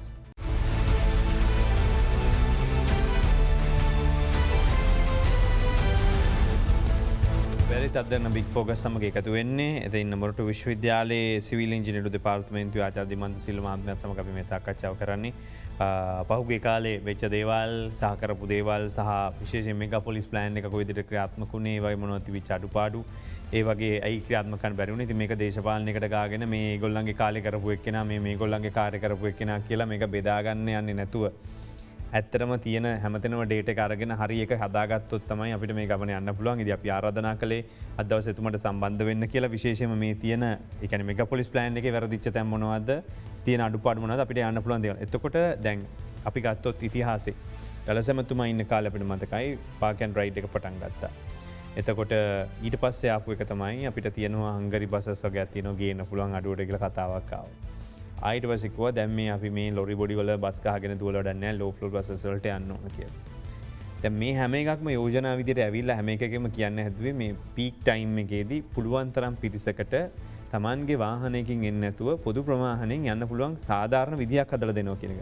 හැබැයි ඒවා ඔක්කොම නැවතුණානේ. ඒ කියන්නේ බස් කියන සංකල්පය ඉස්සරහට ගෙනාවා. දැන් ආයි කතා වෙනවා තව බස් 50ක් ගේනවා කියලා ලෝ ෆ්ලෝ ගේනවා කියලා. මේක කරන්න පුළුවන් ද ඇත්තටම? ඔව් අපිට බස් වලින් කරන්න පුළුවන්. හැබැයි බස් එකකින් විතරක් අපිට මේක කරන්න බෑ. ඒක අපි තීරණය කරගන්න ඕනේ. එතකොට අපි මේකට ඇයි අපි බස් වලින් කරන්න බෑ කියලා තිබුවොත් අපි ඒකේ කැපැසිටි එකේ ප්‍රශ්නයක් තියෙනවා. මොකද අපි අද දවස බැලුවොත් අපිට අපි කියන්නේ කොහෙන්ද පොදු මේ ප්‍රයිවට් වෙහිකල් එකකින් පුද්ගලික ප්‍රවාහන මාධ්‍යයෙන් පොදු ප්‍රවාහන මාධ්‍යයට බස් එකට යොමු කරන්න ඕන. දැන් අද බැලුවොත් බස් එකේ ඉඳ තියනවද අධිපේදී? අද නැහැ. අද නෑ. ඒ කියන්නේ අපිට තව එහෙනම් මේ යොමු වෙන කට්ටිය එකතු කරගන්න මොකද කරන්නේ අපි තව වැඩිපුර බස් දාන්න ඕන. දැන් අපි හැමෝම දන්න එකක් තමයි යනම් බස් ගාන බස් හොඳටම වැඩියෙනුත් එක්ක තියෙනවා කියලා. එතකොට මේක අපි සංඛ්‍යාත්මක බැලුවොත් ඕනම කොරිඩෝර් එකක ඕනම පාරක අපිට යන්න පුළුවන් මැක්සිමම් බස්සස් ගන්න. ඒ කියන්නේ වැඩිපුරම යන්න පුළුවන් පැයකට බස් 180ක් 200ක් වැඩි වුණා. මේකට හේතුවක් තියෙනවා. ඒ කියන්නේ ඒගොල්ලන්ට ධාරිතාව ගත්තොත් මගින් 10000ක් තමයි ගෙනියන්න පුළුවන්කමක් තියෙන බස් වලින්. 10,000ට වඩා වැඩියෙන් යනවා නම් අපිට BRT කියන වගේ එකකට යන්න වෙනවා. ඒත් 13,000කට තමයි යන්න පුළුවන්. බස් එක අයින් කරලා 10,000 තියෙන එක 13,000 තව 3,000ක් වැඩි කරලා 13,000කට යන්න පුළුවන්. හැබැයි ඒක පොඩි කෙටි කාලින විසඳුමක් එතකොට. right? එතකොට ඇයි 180කට වඩා වැඩි කරන්න බැරි? ඒකට හේතුව තමයි 180ක් 200ක් යනවා කියන්නේ බස් එකක් හැම තප්පර 20කට සැරයක්ම එනවා. බස් ස්ටොප් එකේදී තමයි ප්‍රශ්නේ. බස් ස්ටොප් එකේදී නගින බහින එක තප්පර 20කට වඩා වැඩි වෙනවා නම් එකක් පිටිපස්සේ එකක් බස් එකතු වෙනවා. ඒක නිසා බස් කිව් එකක් ඇති වෙනවා. බස් ස්ටොප් එක ගොඩාක් දිග නැත්නම් ස්ටේෂන් එකක් වගේ වෙන්නේ නැත්නම් ඒ නම නවත්තන්න ඉඩ නැහැ. එතකොට අපේ තියෙන බස්වල තියෙන ඉස්සරහෙන් දාන පිටිපස්සෙන් බ්ලොක් කරන ඒ වගේ ආවහම ඕක අපිට කරන්න බැරි කමක් තියෙනවා කොහොමද? I think මෙහෙමනේ දැන් අපි හිතාගත්තොත් ප්‍රධාන අපි මේ පීක් අවර් එකනේ කතා කරන්නේ. දැන් තියෙන ප්‍රශ්නේ ඇවිල්ලා හැම වෙලාවෙම බස් තියෙනවා දවල්ට ඕන නැති වෙලාවටත් වැඩිපුර බස් තියෙනවා. එතකොට කාලසටහනකට ගිහිල්ල ඉවර වෙලා කාලසටහනෙන් අවශ්‍ය වෙලාවේදී අපිට පීක් ටයිම් එකේදී වැඩිපුර බස් අරගෙන ඒගොල්ලෝ යන්නේ දිගු ගමනාන්තයකට කෙලින්ම අතරමඟ නැවතින්නේ නැහැ. අනිත් එක්කෙනා යන්නේ කෙටි දුර කරවති. මේක ඔය කියන බස් නැවතුම් පොලේ හැමෝම නවත්තන්න ඕන කියන ප්‍රශ්නේ ඉන්නේ නැහැ. ඒක හරි. ඒවයි එතනදී අපිට තියෙනවා ඩිමාන්ඩ් එකේ ප්‍රශ්නය. මොකද දැන් අපි කියන එක මගියාගේ ඉල්ලුම තියෙන්නේ එක ඉඳන් දිගටම යන්න නෙමෙයි. එයාට එයාගේ බහින්න ඕන තැනකදී බහින්න ඕනේ තමයි තියෙනවා. ඒ කියන්නේ එයාට නගින්න පුළුවන් දැන් ඔය බස් එක පිරෙන්නේ නැහැ. ඒ කියන්නේ අපි කියන්නේ non stop buses කියලා express bus කියලා දැම්මොත් ඒවට ලොකු ඉල්ලුමක් නැහැ. ඒ කියන්නේ ඒකට පිරෙන්න තරම් බස් නැහැ. බස් එක පිරෙන්න තරම් මගින්නේ නැහැ. මේ ඒක නිසා තමයි අපිට ඒකත් එකතු කරගන්න පුළුවන්. ඒක තුන ලොකු වැඩි කිරීමක් අපිට කරන්න බෑ. හැබැයි එහෙම කිව්වට අපිට පුළුවන් ගුණාත්මක භාවය වැඩි කරගන්න. බස් වල ගුණාත්මක භාවය. මොකද අපිට බස් රථ වලින් ලොකු ගාණක් අවුරුද්දක් සරා එළියට යනවා. ඒගොල්ලෝ එළියට යන්නේ කාරකට නෙමෙයි. ඒගොල්ලෝ යන්නේ මෝටර් සයිකලයකට, ත්‍රී වීලරයට. මේ කට්ටිය යන්නේ කැමැත්තකින්වත් නෙමෙයි. මොකද අපි මෝටර් සයිකලය ගත්තත් සේෆ් මෝඩ් එකක් නෙමෙයි. right? ඉතින් මේකට කරන්න ඕනේ අපි බස් එක අපි මෙගාපොලිස් ප්ලෑන් එකේ ඇත්තටම මේ යෝජනා කරේ ගුණාත්මක භාවය වැඩි කරමු කියලා. ලෝ ෆ්ලෝ එයාර් කන්ඩිෂන් බස් කියන එක අපි දාමු. ඒක ලෝ ෆ්ලෝ විතරක් දාලා හරියන්නේත් නැහැ. මොකද සමහර පාරවල් වල අපිට ලෝ ෆ්ලෝ යන්න බෑ. ඒක නිසා හයි කෝච්, හයි ෆ්ලෝ කෝචස් කියන එකට අපිට යන්න පුළුවන් කමක් තියෙනවා. අනිත් එක මේ ලෝ ෆ්ලෝ එකේ හයි ෆ්ලෝ කෝචස් වලයි තියෙන වෙනස්කම් මොකද්ද? ලෝ ෆ්ලෝ කියන්නේ අපිට පොළවට සමාන්තරව බොහොම තියෙන එක පඩියකින් යන්න ගින්න පුළුවන්. ඒකේ වාසිය තියෙන අර මම කිව්වා තප්පර 20 කියන එක අඩු කරගන්න පුළුවන්. ඒක තමයි ලොකුම වෙනස තියෙන්නේ. ඒකේ අමතරව අපිට ස්මාර්ට් ටිකටින් වගේ ඒවට යන්න පුළුවන්. ඒතකොට කන්ඩක්ටර් කෙනෙක් නැති කරන්න පුළුවන්. ඒ දේවල් එතන තියෙනවා. හැබැයි කෝච් කියන ඒවා අපිට අවශ්‍ය වෙන්නේ සමහර පාරවල් වල වංගු ගන්න බෑ මේ දිග බස් එක තියෙනවා. ඒකම අපි හිතන්න ඕනේ මේ බස් වල දිග බස් කියන්නේ සීට් 50 තියෙන වගේ විතරක් අපි පාවිච්චි කරනවාද කියලා. මොකද ඒක තනත් ප්‍රශ්නයක්. ඒකත් ඇත්තටම ප්‍රතිපත්තියකට ගත වැරදි තීරණයක්. මොකද අපි ගත්තොත් අධිපැයේදී දිග බස් එකක් තිබුණට ඒ දිග බස් එක ඔෆ් පීක් එකේදී පුරවන්න බෑ. ඒක නිසා තමයි කොට යන්න අපි කියනවනේ කොට යන්න. එතකොට ඒ කොට යන්න හේතු වෙලා තියෙන්නේ අපිට මිනිත්තු 10න් 10ට බස් එකක් යවුවොත් ඒත් පිරෙන්නේ නැහැ. හැබැයි මගියාගේ මොකක්ද අවශ්‍යතාවය? මිනිත්තු 10ක් ඉන්න නෙමෙයිනේ. ඒගොල්ලන්ට ඉක්මනට බස් එකක් එන්න. රයිට්. ඉතින් ඒක නිසා අර මේ ප්‍රී ඔෆ් පීක් එකේදී අපිට ඕනේ පොඩි බස්. ඒක අපිට ඒකේ කියන්නේ තියෙන්න ඕනේ කියන්නේ එකතුවක් තියෙනවා. දිග බසුත් තියෙන්න ඕනේ, ලොකු බසුත් තියෙන්න ඕනේ, පොඩි බසුත් තියෙන්න ඕනේ. ඉතින් අපි මේ එහෙනම් අපි දැන් උදාහරණයක් විදිහට ගත්තොත් දැන් එක වෙලාවක අපි මං ලන්ඩන් වලින් උදාහරණ ගේන්න. එක වෙලාවක මේ දෙක ඩබල් මේ තට්ටු දෙකේ බස් එක ප්‍රොමෝට් කළා. ඊට පස්සේ ඒගොල්ලෝ වයින් කරලා ඉවරලා බස් දෙක ජොයින් කරලා තුන බස් එකට ආවා. ඊට පස්සේ ඒගොල්ලෝ කිව්වා මේ දිග බස් එක සාර්ථක නැහැ කියලා. ඊට පස්සේ දැන් ආපහු අපි දකිනවා ගිහිල්ලා තියෙනවා නිව්සීලන්ත වලත් එහෙමයි, ලන්ඩන් වලත් එහෙමයි. තට්ටු දෙකේ බස් එකට. දැන් මේ වගේද ප්‍රතිලාභ තියෙන ගන්න බස් එක තෝරන විදිහ ලොකු බලපෑමක් කරනවද? ඔව් බස් එක ගන්න බස් එක අපේ ප්ලෑන් අපේ කියන්නේ අපේ ටයිම් ටේබල් එකට අපේ තියෙන ඉල්ලුම මගේ ඉල්ලුම මත අපි ඒක තීරණයක් කරගන්න ඕනේ. වෙඩින් කොහරි කරා කියලා ඒක ගෙනල්ලා මෙහෙ කරන්න බෑ පුළුවන් කමක් නැහැ. ඉතින් අනිවාර්යයෙන්ම අපි මේ දේවල් ඒ කියන්නේ එකම ඉඩ ප්‍රමාණය ලොකුවට යන්නේ නැති තට්ටු දෙකේ බස් වගේ ඒවා අපිට පාඩුයි දැත්තට. ඒක අපි බලන්න ඕනේ ඒකට යන පිරිවැයත් එක කොච්චරක් යනවද කියලා. අනිත් එක ප්‍රශ්නයක් තියෙනවා. ඕක බැලුවොතින් උඩ තට්ටුවට නගින මගී සංඛ්‍යාව අඩුයි සාමාන්‍යයෙන්. එතකොට ඒකට සමහර අයට නගින්න බෑ. කියන්නේ අපි ඒකවත් බලන්න ඕනේ. දැන් අපි යංග ජෙනරේෂන් එකට පුළුවන් වුණාට වයසක එක්කෙනෙක්ට නගින්න බැරි කමක් තියෙනවා. ඉතින් ඒ දේවල් එක්ක සමහරට අපි කියන්නේ රටවල් වල ගියාම දකින්න උඩ තට්ටුව හිස්. යට තට්ටුව තමයි පිරීලා යන්නේ. තින් ඒවත් එක තම අපි බලන්න ඕනේ අපිට මේ ඩබල් දෙක බස් කියන එක අපිට යෝග්‍යද නැද්ද කියන එක. එහෙනම් අපිට මේ පොඩි AC බස් රථ තව ඕන කියනක ඔබ කියන්නේ අනිවාර්යයෙන්. අනිවාර්යයෙන්. ඒ කියන්නේ පාක් ඇන්ඩ් රයිඩ් එකේදී අපි දැක්කනේ මේ වගේ පුංචි බස් ගොඩක් දාලා ගොඩ දෙනෙක් ඇවිල්ලා මේක ක්‍රියාත්මක කරගෙනවා. එතකොට ඒකේ යම්කිසි සාර්ථකත්වයක් දිගට තිබ්බනේ. හැබැයි දිගට කෙරුන්නේ නැහනේ. එතකොට මේ වගේ යෝජනාවත් ඔබ කියන්නේ දැන් කරන්න කියලා. ඔව් ඒක එකක් විතරයි. දැන් අපි කිව්ව කලින් පාක් ඇන්ඩ් රයිඩ් එක කරාම මේක ෆේල් වුණා. ඒ කටුබැද්ද දාපු එක. ඒක මොකද ඒක සංකල්පය වැරදි නිසා. එක කොරිඩෝර් එකකට විතරක් දාපු නිසා. ඉතින් එක කොරිඩෝර් එකක් විතරක් මගේගේ ඉල්ලුමක් නැහැ. මගින් ඉල්ලුම තියෙන්නේ කොරිඩෝර් අතරත් යන්න. දැන් ගලුපාරේ ඉන්න එක්කෙනෙක්ට එයාට යන්න ගමනාන්තය බම්බල පිටිනේ බොරැල්ල වෙන්න පුළුවන්. හරි. ඒ තව එක්කෙනෙක් එකක මේ රාජගිරිය වෙන්න පුළුවන්. ඉතින් එයාට ඒ ගමනාන්තය දෙන්න. එතනින් ඇවිල්ලා ඊළඟ සම්බන්ධතා බස් එක නැති වෙනවා. නැති තියෙන පරණ බස් එක නම් එයා ඒකට ගන්නෙ නැහැ. හැබැයි ඉතින් මේ අපි ක්වොලිටි එක වැඩි කරනවා කිව්වහම ඒකේ ටිකට් එකේ ප්‍රයිස් එකත් වැඩි වෙනවා. හැබැයි අපි එකපාරටම ඔක්කොම දාන්නේ නැතුව අපි බස් ගානක් අඩු කරලා අයින් කරලා ඒක වෙනුවට තමයි මේක දාන්න ඕන. දැන් බස් 2000කට ලංකාවේ කොවිඩ් වලින් පස්සේ වෙච්ච දෙයක් නැහැ. කියන්නේ කර්මාන්තයෙන් අයින් වෙලා තිබෙනවා. බස් සංගම් කියන විදියට. ඒතකොට ඉඩක් තිබෙනවා මේකට එන්න. අනිත් එක තමයි දෙවනි අවස්ථාව මෙච්චර කල් මේ කොවිඩ් එක මැද පන්තියේ අපහසුවෙන් හිටියත් අපි බොහෝ දෙනෙක් තෙල් ගහගෙන තමන්ගේ වාහනයක ආවා මේ කොවිඩ් ප්‍රශ්න සහ නිකුත් ඒවත් එක බැරි ගාතේ හරි ආවා. දැන් කොහොමත් එන්න බෑ. එතකොට ඇවිල්ලා තියෙන්නේ ටිකක් පහසුකම් බලාපොරොත්තු වන අර්ධ නාගරික මධ්‍යම පාන්තික පිරිසක්. ඒතර මේ පිරිස අනිවාර්යෙන් ජාතික ප්‍රවාහනයට පොදු ප්‍රවාහනයට ගන්න නම් අනිවාර්යයෙන්ම ගුණාත්මක භාවය ඉහළ දාන්න වෙනවා. ඒතර ඔබ කියන සංකල්පයට වඩා එහා ගිය දෙයක් ඕන වෙනවා කියන එක නේද මෙතන කියන්නේ? අනිවාර්යයෙන්ම. මොකද ඒක ඒ කියන්නේ දැන් මෙතනදී අපි අර හැම දෙයක්ම ගැන බලන්න ඕනේ. එකක් තමයි එයාගේ ගමනාන්තයක මුළු end to end trip එකම යාට මේ high quality service එකකින් යන්න පුළුවන්ද කියන එක. දෙවෙනි එක අපි බලන්න ඕනේ මොකක්ද දෙන ෆ්‍රීකවන්සි කියලා. දැන් අපි ඔපිකම සිටි බස් කියන එකේදී තිබුණු වරදක් තමයි ඒක පැය භාගයකට සැරයක් තමයි බස් එක ගියේ. එතකොට දැන් අපි කියමු ඔබතුමා මෙතනට එන්න බස් එකක් තියෙනවා. මෙතනට 7ට එන්න නම් ඕනේ. 6 මාට නැග්ගොතින් 7:05ට නම් එන්නේ. ඔබතුමාට තියෙන්නේ ඊට කලින් බස් එකේ. මේක පැය භාගයකට කලින්. ඒ කියන්නේ 7:05ට එනවා. හැබැයි පැය භාගයක් නාස්ති වෙනවා. ඉතින් ඒක පාරේ නාස්ති වෙනවද මෙතන නාස්ති වෙනවද ඒත් එකයි. ඒක නිසා අඩුම ගානේ මිනිත්තු 10කට සැරයක්වත් බස් එකක් ඕන. එතකොට ඒකත් එක්ක ඒක ක්වොලිටි එකක් තියෙන ඒවා දේවල් තියෙනවා. හැබැයි මෙතනදී ඉතාමත් වැදගත්කම තමයි අපි ලෝ ෆ්ලෝ එයාර් කන්ඩිෂන් දිග් බස් ගන්නවා නම් ඒක ප්‍රයිවට් සෙක්ටර් එකේ විතරක් කරන්න ගියොත් ප්‍රයිවට් සෙක්ටර් එකට දැන්ට තියෙන ප්‍රශ්න තමයි අපි ඔපරේටර් කියන එක්කෙනා ප්‍රයිවට් සෙක්ටර් එකේ එක්කෙනෙක්. මේ බස් අපිට පාරේ නවත්තන්න පුළුවන්. දැන්ට තියෙන ලොකු ප්‍රශ්නයක් තමයි අපේ බස් රථ ඒ කියන්නේ ප්‍රයිවට් පුද්ගලගේ බස් රථ පාරේ තමයි නවත්තන්නේ. මේ ඇයි CTB බස්වලට ඩිපෝ එකක් දෙනවා නම් ඇයි මේ පුද්ගලික අයට මේ බස් ඩිපෝ එකක් අපිට හදන්න බැරි? ඒගොල්ලන්ට ඒ පහසුකම් ලබා දෙන්න ඕනේ. ඒකට අපිට CTB වල ඉඩ තියෙන්න පුළුවන්. අපි ඒක බලන්න ඕනේ. ඒකම ඉතින් ඔය මොකුත් නැහනේ ඒකබද්ධ කාලසටහන් වගේ එකකට ගියා නම් එතකොට එයා එතනම මේක කරන්න ඕන කියලා නැහනේ. ඔක්කොගේ මේව දුවන්නේ එක තැනක විතර. ඒක තමයි. ඒකට තමයි යන්න ඕනේ ඇත්තටම. ඇත්තටම අපි දැන් අදන පුද්ගලික බස් රථ හිමියන්ගෙන් බැලුවොත් ඒගොල්ලන්ට තිබුණු ලොකු ප්‍රශ්නයක් දැන් මේ කොවිඩ් වෙලාවේදී ඒගොල්ලන් ගැන බලන් කවුරුත් නැහැ.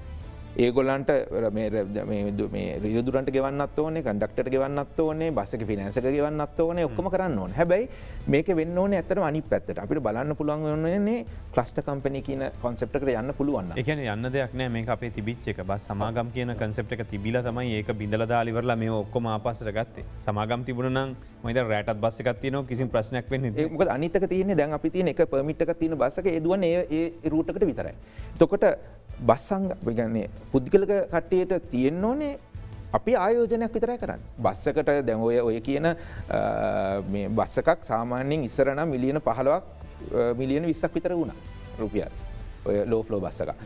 ඒකක් අපිට ගන්න රජෙන් ආධාරයක් දෙන්න ඕනේ මේගොල්ලන්ට. මේගොල්ලන් ආයෝජනයක් කරොත් ඒ ආයෝජනයට ඒගොල්ලන්ට ප්‍රතිලාභයක් ලැබෙනවා. එතනින් එහාට පස්සේ ඒගොල්ලෝ අත ඊද ගන්න ඕනේ. ඒගොල්ලන් ඩ්‍රයිවර් ගැන හිතන්නත් ඕනේ නැහැ. මේක මේන්ටනන්ස් ගැන හිතන්නත් ඕනේ නැහැ. ඒගොල්ලෝ ආයෝජනයක් කළා ඒගොල්ලන්ට ඒකට ප්‍රතිලාභයක් ලැබෙනවා. අපේ රටේ ඉතින් විශ්වාසයක් නැහැනේ කොයි විදිහට මේක මැනේජ් කරයිද කියලා අවසානයේ බස් එකට ආයෝජනය කළා බැංකු පොතේ සල්ලි දාලා තිබ්බනම් ඊට වඩා හොඳයි කියලා හිතනවනේ. එහෙම හිතෙන්න පුළුවන්. හැබැයි ඉතින් අපි ඒ තත්ත්වයට යන්න ඕනේ. ඉතින් එතන තමයි ඒ තැනට යන්න ඕනේ අපි. ඒ තැනට යන්න ඕනේ ඒකත් එක්ක ගිහිල්ලා අපි බලන්න ඕනේ. අපිට CTB එකේ හැම රූට් එකකටම 40ක් තියෙනවා. ඔව්. දැන් මේ මල්ටි මොඩල් හබ්ස් පටන් ගත්තානේ. එතකොට ඔක්කොම එකතු වෙන තැන්වල. එතකොට ඇත්තටම ගත්තොත් අපි දැන් මේ කොට්ටාවේ විතරනේ මේක ක්‍රියාත්මක කරන්නේ. එතකොට තව තැන් කිහිපයක මේක හැදුවොත් ඒ අයට මේකෙන් වාසියක් ඇතිවෙන්නේ නැද්ද මේක සාර්ථකද.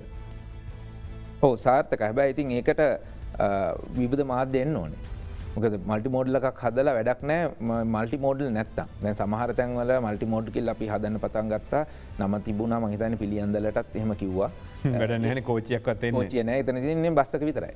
ඒතකොට මල්ටි මෝඩල් නෑ. Right multi modal. ඒතර මේ ප්‍රධාන මාර්ග හතේනේ කොමාරි මේක හැදෙන්න ඕනනේ. එහෙම තමයි. දුම්රිය මුණ ගැහෙන තැනක. ඔව්. ඒතර ජායල රාගම ජායල රාගම අපි ඒක තෝරගත්ත මෙගාපොලිස් ප්ලෑන් එක බැලුවා. ඉතින් අපේ තියෙන ඔකේ තියෙන මොරටුව ඊට පස්සේ කඩවත ඒ වගේ තැන් අපේ අඳුනක තියෙන මේ තැන්වලට කඩවත එක එච්චර ප්‍රායෝගික නොවන හින්දා රාගමට මං හිතන්නේ දුම්රිය මුණ ගැහෙන්නේ නැති හින්දා නෑ කඩවතට ඇත්තටම දුම්රියකට වඩා අපි තිබුණේ එතන සැහැල්ලු දුම්රියක් එන්න තමයි එතනට තිබුණේ. ඊට පස්සේ මාළඹේටත් ඒ විදිහට තමයි තිබුණේ. මොකද අපි ඒ කියන පද්ධතියක්නේ අපි හදන්නේ. එතකොට දුම්රියෙන් තමයි අපේ ප්‍රධාන මාර්ග වලින් ගෙන්නන්නේ. දුම්රියක් එන්න බැරි තැනකට අපි සැහැල්ලු දුම්රියක් ගෙන්නනවා. මොකද සැහැල්ලු දුම්රියයි දුම්රිය අතර වෙනසක් නෑ. අපි කතා කරනවා මේක ලොකු වෙනසක් තියෙනවා කියලා ඒකේ වෙනසක් නෑ. එකම තමයි. ආයෝජනය තමයි වෙනස තියෙන්නේ. ආයෝජනත් ඇත්තටම දැන් ඒ ආයෝජන කියන්නේ ඒකට එන මේ බැක්ෙන් කියන්නේ ෆැසිලිටිස් නිසා තමයි ඒක ආයෝජන වැඩි වෙන්නේ. දැන් අද අපි දුම්රියක් දියුණු කරන්න ගියොත් ඒ හා සමාන ආයෝජනයක් යනවා. එකම වෙනසේ තියෙන්නේ අපිට රයිට් ඔෆ් වේ එක තියෙනවා. ඒ කියන්නේ පාත් එක තියෙනවා. ඉඩම් තියෙනවා දුම්රියට. ඒක නිසා ඒක කරන්න පුළුවන්. හැබැයි දුම්රිය අපිට යටින් යනවා නම් අපිට ප්‍රශ්නයක් තියෙනවා. ඒක පාරවල් ක්‍රොස් වෙනවා නම් ඒ හැම තැනදීම ලොකු තදබදයක් ඇති වෙනවා. ඒක නිසා දැන්ට අපි අලුතෙන් එනවා නම් අපිට උඩින් යන්න සිද්ධ වෙනවා. උඩින් යනවා නම් ඉතින් ආයෝජන වැඩි වෙනවා ඉබේම. අපි කෙටි විරාමයකට යලිත් යමු වෙලා එන්නම් මේ අද දෙන්න බිග් ෆෝකස්.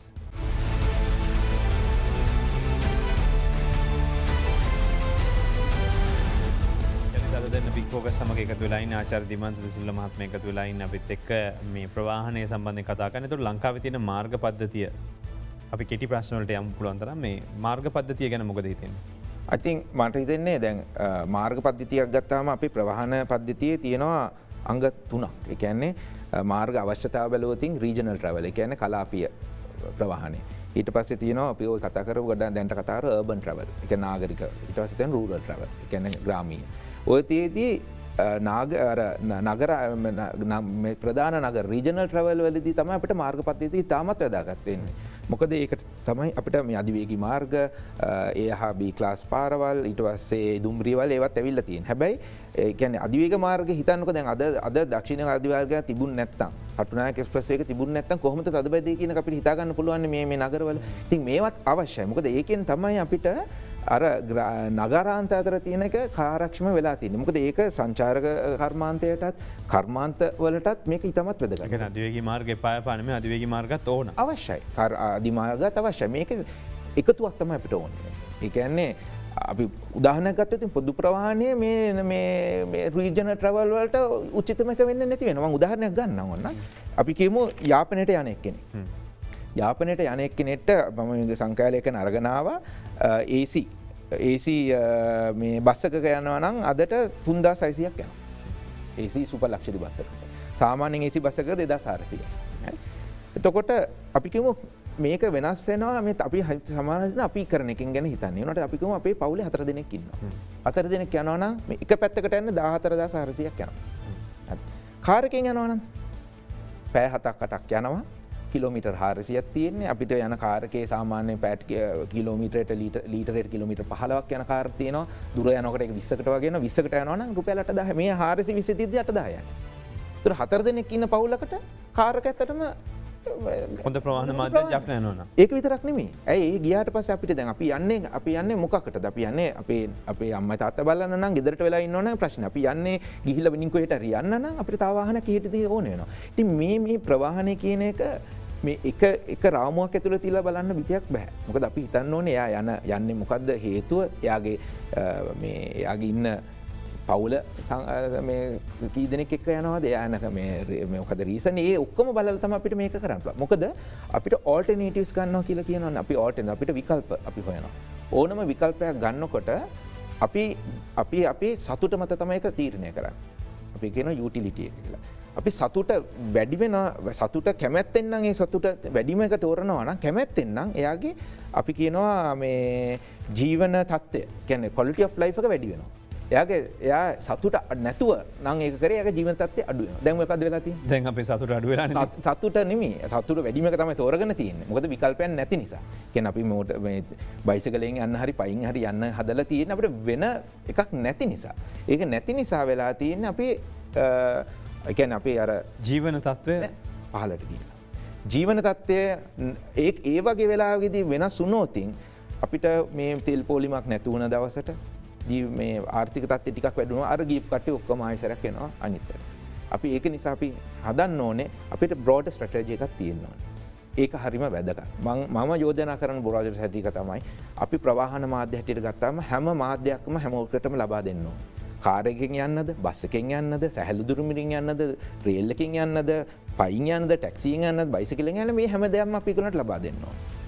හැබැයි අපි හැමදාම දන්න පොදු ප්‍රවාහනය තමයි අපි හැමෝම කියන්නේ ඒක පොදු ප්‍රවාහනය ප්‍රමුඛත්වයක් දෙන්න ඕනේ. ඒකට කරන්න නම් පොදු ප්‍රවාහනය දැන් මම මෙතන පෙන්නලා තියෙන ඇට්‍රැක්ටිව් ඔප්ෂන් එක කරන්න ඕනේ. අපි බලමු. ඔව්.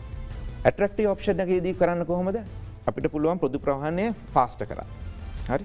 එතකොට අපි දුම්රියක් ගත්තොත් සෑහළු දුම්රියක් ගත්තොත් ඒගොල්ලන්ගේ රිලයබිලිටි එක හරි වැඩි. මොකද ඒගොල්ලන්ට වෙනම මාර්ගයක් තියෙන නිසා. ඒගොල්ලන්ගේ කොස්ට් එක. ඒ කියන්නේ ටිකට් ප්‍රයිස් එක අඩු කරගන්න පුළුවන්කම තියෙනවා. ඊළඟට අපිට කනෙක්ටිවිටි එක හොඳට කනෙක්ෂන් එක හදන්න පුළුවන්. මේකෙන් අපිට ඒගොල්ලන්ව ඇට්‍රැක්ටිව් කරන්න පුළුවන්. තුන්වෙනි එක දැන් මේ ඕල්ටර්නේටිව්ස් ටික අපිට තියෙනවා නම් කාරුත් තියෙනවා බස් එකක් තියෙනවා ඒ වගේ තියෙනවා නම් ඊළඟට තමයි අපි පොලිසිස් කියනවා. අපිට පොලිසිස් හැටියට ගෙන්න පුළුවන් කන්ජෙෂන් ප්‍රයිසින්. ඒ කියන්නේ කොළඹට ඇතුල් වෙන්න අපිට ගානක් අය කරන්න පුළුවන්. ඊට පස්සේ පාකින් ෆී එක වැඩි කරන්න පුළුවන්. ඊට පස්සේ අපිට තව ගවර්න්මන්ට් ඉන්සෙන්ටිව් දැන් ඔබතුමාට ඔබ ආයතනයෙන් කියන්න පුළුවන් වාහන ෆුවල් වලට දෙන ප්‍රතිලාභයක් නැතුව අපි ඔයාට ෆ්‍රී පාස් එකක් දෙනවා. ඒ වගේ එකකින් අර ඕල්ටර්නේටිව් එකක් තියෙන නිසා අපිට පොදු ප්‍රවාහනය තවත් අර පුෂ් කියන ඒ කියන්නේ පොලිසිය සදන්න ඕන මේ ටික හදලා ඉවර වෙලා අපි. ඔව්. හදුවේ නැත්තම් මොකද වෙන්නේ? අද අපි මේ දේවල් කරයොතින් වෙන්නේ අපිට තියෙන ප්‍රශ්නය අකමැති අර quality of life එක අඩු කරගෙන අපි එක්කෝ වෙනස් වෙනවා එක්කෝ ඒ දේම කරනවා. ඒ කියන්නේ දැන් තෙල් නැති වෙලා අපි මේ වෙලාවේ මේක හොඳ වෙලාවක් මේක කරන්න. ඉතින් ඒකට අපිට වියදම් කරන්න වෙනවා. ඒකයි තියෙන්නේ. ඉතින් මේ වියදම් කරන්න තියෙන මේ දේවල් හදන්න ඉබේම හැදෙන්නේ නැහැ. අපිට අපි දුම්රිය හදනවා නම් සහැල්ලු දුම්රිය හදනවා නම් බස් රථ දේවල් කරන්න උනත් කාලයක් යනවා. ඒ දේවල් වලට අපි කලින් ප්ලෑන් කරන්න ඕනේ. දැන් අපි ඒක නිසා තමයි දුම්රිය සහැල්ලු දුම්රිය හදන්න දැන් අවුරුදු 5කට කලින් පටන් ගත්තේ. ඒ පටන් ගත්තේ ඒ කාලේ අපිට ඒකට දැරිය හැකි නිසා. දැරිය හැකි නොහැකි නම් ඔබ මේ ජයික ආයතන ADB ආයතන කරන්නේ නැහැ නේක. ඉතින් අපිට දැරිය හැකි. අද ඒක දැරිය හැකිද කියලා තීරණය කරන්න ඕනේ අපි ප්‍රවාහන ඉංජිනේරුවන් නොවේ. ඒක තීරණය කරගන්න ඕනේ ආර්ථික විද්‍යාඥයන් හැටියට ට්‍රෙෂරියට. දැන් මේ කාලේ විශේෂයෙන්ම දැන් අපිට ගන්න තියෙන වෙලාවේ අපි ඊළඟ ප්‍රශ්නයට આવොත් දැන් උදාහරණයක් විදිහට ඔබ කියනවා සහැල්ලු දුම්රිය කතාව. අපි සහැල්ලු දුම්රිය ගමන් කරන්න ගත්තොත් අපිට සාමාන්‍යයෙන් කිව්වේ පැය දෙකකට වැඩිය බ්ලොක් එකක් තියෙනවා නම් මේක ප්‍රශ්නයක් නැහැ. නැත්තම් මෝඩ්ස් 3ක් ගන්න වෙනවා එක පැත්තක හැදුවා කියලා විතරක්. ඒ කියන්නේ දැන් ඔබ කියන්නේ මේ මාළඹේ ඉඳලා හදන සහැල්ලු දුම්රියෙන් විතරක් මේක ගොඩ යන්න පුළුවන්ද? ඒ කියන්නේ දැන් මේක බ්ලොක් එකක් නැතුව මේක ගෙනල්ලා මිනිස්සුන්ට අවසානයේ ප්‍රශ්නයක් निराකරණය වීමක් වෙන්නේ නැහැ නේ. නෑ ඒක තනිකරම වැරදි. මේකක් ඒ කියන්නේ මාර්ග තුනකින් යන්න ඕනේ කියන වෙන එකක් නැහැ. මොකද අපි කිව්ව පටන් ගන්න තැන ඉඳන් එන්නේ අපිට එයාට එන අවස්ථාව වෙද්දි තියෙනවා. එයාට ඕන නම් කාර් එකකින් ඇවිල්ලා පාක් ඇන්ඩ් රයිඩ් කරන්න පුළුවන්කම තියෙනවා. හරි? එයාට පයින් එන්න පුළුවන්කම ඒ ප්‍රොජෙක්ට් එකේ හැටියට පාකින් කීයද තිබ්බේ? පාක් ඇන්ඩ් රයිඩ් ෆැසිලිටිස් තියෙනවා මාළඹේ තිබුණා තලාහේ. මොකද අපි පාක් ඇන්ඩ් රයිඩ් දෙන්නේ නගරය ඇතුළත නෙමෙයි නගරෙන් පිට. එතකොට අපිට මේ කිලෝමීටර් 15ක දුරක් නේ තිබුණේ මාළඹේ ඉඳන් කොටුවට. ඒකට අපිට මිනිත්තු 30 ගාණක් තමයි යන්නේ මුළු කාලෙම. ඉතින් ඒකට තියුණු වියදමත් මේක හරි ලොකු වියදමක්. මට කතා කරන්න මම ඇහුණා මේක මේ දුප්පතාගේ වාහනයක් නෙමේ පෝසතාගේ එකක් කියලා. ඒක වැරදි තනිකර. මොකද එහෙම කරන්නේ මේකට ගියේ රුපියල් 100යි. මාළඹේ ඉඳන් කොටුවට බස් එක වගේ 2.3ක් තමයි ඒක charge කරන්න තිබුණේ. හැබැයි යාට තියෙන රිලයබිලිටි එක වැඩි. ඇත්තටම මෝටර් සයිකලේ එනවටත් 3 wheeler එකේ එනවටත් වඩා ඒක ලාභයි. මේ LRT එකේ නෑ. ඉතින් සෑහළු දුම්රිය අපිට දීර්ඝව කතා කරන්න පුළුවන්. ඒ කියන්නේ මම හිතන්නේ වෙන දවසක් කතා කරන්න ඕන. දැන් මේ තියෙන වෙලාවත් එක්කම ප්‍රමාණවත් නැහැ. ඒතකොට මේ ගණන් හදපු එක සම්බන්ධයෙන් ප්‍රශ්නයක් නැද්ද? ඔබ කියන්නේ මේකේ ඩිප්‍රිසියේෂන් කොස්ට් එක දාලා තියෙනවද? එහෙම වගේම අනිත් පැත්තට දැන් මේ කියන සාමාන්‍ය කතාව ගත්තත් ශ්‍රී ලංකන් වගේ දෙගුණයක් පාඩු ලබන ව්‍යාපෘතියක් වෙන්නේ නැද්ද? බිලියන 45ක ලාභයක් එන්නේ නැද්ද මේ විදිහට ගියොත්?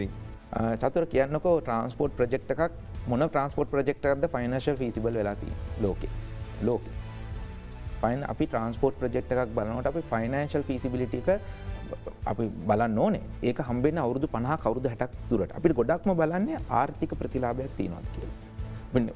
සරලව කිව්තින් LRT එකෙන් අපි ගණනය කරලා තියෙනවා අවුරුද්දක පළවෙනි අවුරුද්දේ 2025 වෙනකොට බිලියන රුපියල් බිලියන 39ක් අවුරුද්දකට ආර්ථික ප්‍රතිලාභ ලැබෙනවා කියලා. මේකෙන් 60% එන්නේ ට්‍රැවල් ටයිම් සේවිං කාල ඉතුරු කිරීමකි. 36% එන්නේ වෙහිකල් ඔපරේටින් කොස්ට් සේවිං. ඒ කියන්නේ ෆුවල් සේවිං එකක. මේක ඒ කියන්නේ අපි සමා ඒ දවස්වල තිබුණු ඩොලර් රේට් එකත් එක්ක බැලුවොතින් ඩොලර් මිලියන 250 අවුරුද්දකට ආර්ථික ප්‍රතිලාභය. රයිට්? ඒක 2035 වෙනකොට රුපියල් බිලියන 166ක් කියලා ගණනය කරලා තියෙනවා. මොකද ඒ දවස්වල වෙනකොට හැදුන්නේ නැත්නම් ලොකු කන්ජෙෂන් එකක් ඇති වෙන නිසා. ඉතින් ආර්ථික අපි බලන්නේ ආර්ථිකමය ප්‍රතිලාභය කීයද? මේකෙදී ආර්ථික ප්‍රතිලාභය කියන්නේ 20%ක් විතර ආර්ථික ප්‍රතිලාභයක් තිබුණ ව්‍යාපෘතියක්. දුම්රියත් ඒ වගේම. ඉතින් ආර්ථික ප්‍රතිලාභයක් තියෙනවා. ආර්ථික ප්‍රතිලාභයෙන් තමයි අපි මේක මොකද අපේ වගේ රටකට එහම ආර්ථික ප්‍රතිලාභය හිතුවට අනික් පැත්තට ගත්තම මේක ඉන්වෙස්ට් කරන්න සල්ලි නැති රටක්. එතකොට මේ වගේ එකක් ඒ කියන්නේ ඉස්සෙල්ලා තියෙන ප්‍රධාන එක කරන්නේ නැතුව අපි යනවා සැහැල්ලු දුම්රියට. අපිට බස් ටික ඉන්ටිග්‍රේට් කරගන්නේ නැහැ, කෝච්චිය හදාගන්නේ නැහැ. අපි මේක ගිහිල්ලා කරනවා. එතකොට මේ තියෙන ප්‍රශ්නේ අඩු ගානෙන් විසඳුම් දෙන්න පුළුවන් ටික කරන්නේ නැතුව ලොකු මේකේ යන එක ප්‍රශ්නයක් නෙවෙයිද? දැන් එහෙම නෙමෙයි මේ අපි අපේ ප්‍රවාහන සැලසුමේදී ඔක්කොම එකට තමයි පටන් ගත්තේ. දැන් මේකෙදි අරක කරුණාට පස්සේ මේක කරනවා කිව්වොත් අපිට අවශ්‍ය දවස් දැන් සැහැල්ලු දුම්රිය කියන එක ඇත්තම කිව්වොත් අද වෙනකොට ඕන එක. ඒ කියන්නේ අවුරුදු 10කට කලින් පටන් ගන්න ඕන එක. රයිට්? ඔබ පිළිගන්න ඕන අද වෙනකොට අපිට ඒක තිබුණොත් අපිට මේ ප්‍රවාහන ප්‍රශ්නයක් නැහැ.